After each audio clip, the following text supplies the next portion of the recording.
ne sais pas si vous vous êtes rendu compte, mais vous venez de vivre votre premier bouleversement. Vous êtes passé sans vous en rendre compte de Solière à Termignon.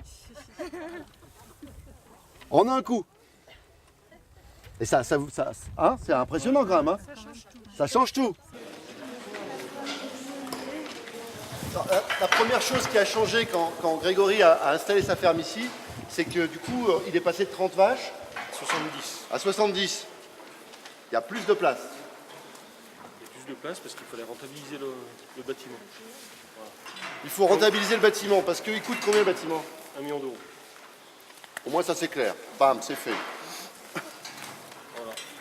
Donc, Donc c'est un bâtiment style stabulation libre. Donc ça veut dire que les vaches sont détachées, elles circulent dans le bâtiment, dans l'écurie. Donc si on résume les trois gros bouleversements, c'est effectivement la construction de cette zone agricole et de ce bâtiment. C'est mieux-être animal pour les vaches qui sont dedans.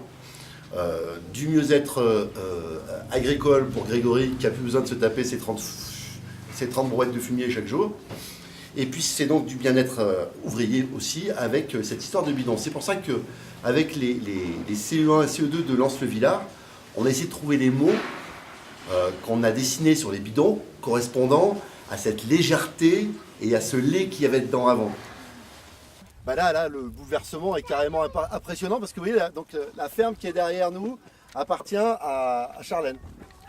Voilà. Ah. Lucie, elle a attaqué la construction. On a commencé la construction là. On a planté le panneau il y a 4 jours.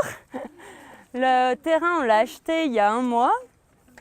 Et le bâtiment, il devrait sortir les fondations ce printemps si tout va bien au mois de mai.